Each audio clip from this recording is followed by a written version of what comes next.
અને બાપુ ભજન જેથી પાકે ને તેથી અખિલ બ્રહ્માંડના માલિકને તમારી ઝૂંપડી સુધી આવવું પડે ને આવવું પડે, પણ ભજન પાકવું જોઈએ. પાથરું તમને ન મળી જાય, ખોટી વાત છે. આપણે ખેતરમાં વાવ્યું હોય તો 4 મહિના રાહ જોવી પડે, એમ નામ ન મળી જાય. આ કઈ આપણે એવું નથી કે આપણે રૂપિયા ખવડાવીને કામ થઈ જાય, અહીંયા એવું નથી. અહીંયા તો એ પાથરું મહેનત કરવી, અને અમારી મહેનત અમને કામમાં આવે, તમારી તમને કામમાં આવે. ઘણા નથી કહેતા ગંગાજીમાં કે નાય લે એટલે બધા પાપ બળી જાય. ગંગાને કાંઠે રહેતા રોજની ધૂપકા દેતા હોય, એમ પાપ બળી જાય? એ તો બધી મનાવાની વાતો છે, મન મનાવાની. ગંગાજી નવરી નથી. આ ભોળાનાથ ને આ ભગીરથ રાજાએ ગંગા માને લઈ આવ્યા, અને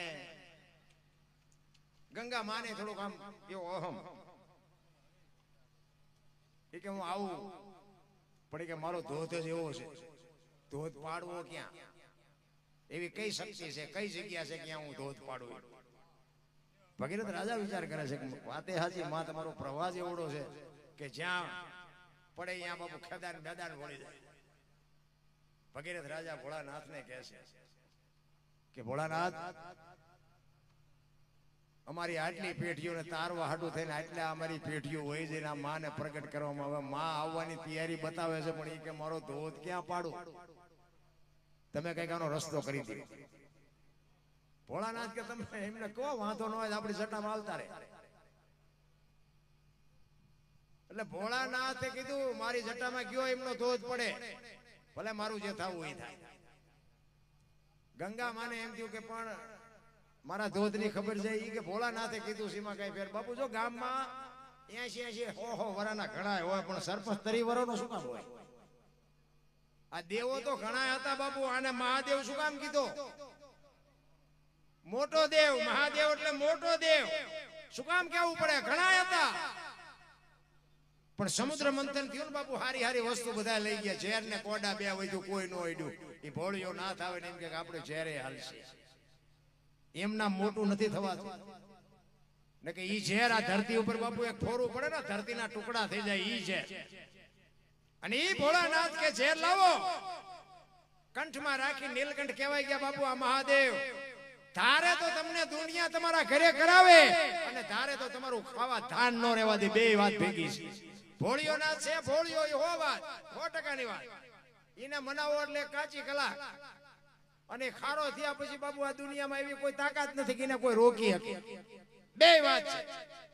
ભોળોનાથ તો ભોળોનાથ. આખી બાપુ જટામાં ગંગાજીએ ધોધ પસાડ્યો ને પછી ગંગા હલવાણા જટામાં કે હવે ક્યાં જાવું, આમાં નીકળવાનો રસ્તો ક્યાં? ગંગાજીને એમ થયું કે હવે શું કરવું? હારા હારાના ગુમાન ઉતરી ગયા. ભલા મારા ને તમારા ની ક્યાં વાત? આ રામાયણ નો પ્રસંગ કહો. હનુમાનજી મહારાજ સંજીવની લેવા ગયા ને લક્ષ્મણ માટે, પર્વત ઉપાડીને આવતા હતા, એમને પાવર આવ્યો. હું નો હતો લક્ષ્મણ હું થતા. અયોધ્યામાંથી ભરતે બાણ માર્યું, નાખ્યા હેઠા. તો એમને એમ થયું ખરું આને બાણ મારીને મને પર્વત ને બેન નાખ્યા. પછી ભરતે કીધું ક્યાં જવાનું? એ કે લંકામાં આવી પરિસ્થિતિ છે કે બે જો બાણ માથે, હાલો મૂકી દીધું. હનુમાનજીને પરસો વળી.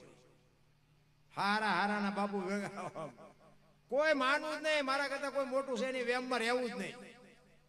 ક્યારે શું બને કઈ કહેવાથી વાત જ નથી. તમને એક જ વાત કરું કે રામચંદ્ર પરમાત્માની 14 વર્ષ લક્ષ્મણે સેવા કરીને લક્ષ્મણને કઈક હતું કે ના હું કઈક શું.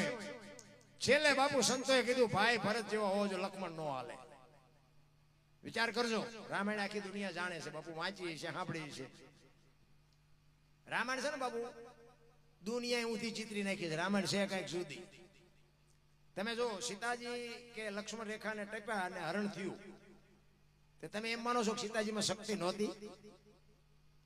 હે, મિથિલા નરેશની દીકરી અગ્નિનો ગોળો હતો. રાવણ માથે દ્રષ્ટિ પડે ને તો રાવણની રાખ આ દુનિયામાં ન પડે. પણ આજની દીકરીઓ માટે બાપુ એ માં ભગવતીએ કેળો કર્યો છે કે જે લક્ષ્મણ રેખા ટપી જાય ને એનું આ દુનિયામાં હરણ જ થાય. રાવણ ગામો ગામ છે, રાવણ મરી ગયા વેમમાં નો રહેતા.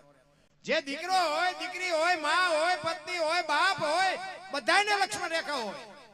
લક્ષ્મણ રેખા જે ટપી જાય એનું આ દુનિયામાં હરણ જ થાય, 100%ની વાત. અને કેટલાય ટપી જ્યાં છે ને આપણે મોબાઈલ ખોલો તો તરત ખબર પડે કે અહીંયા એક ટપ્યો, અહીંયા એક ટપ્યો. મેળ પડે પછી ટપ્યા પછી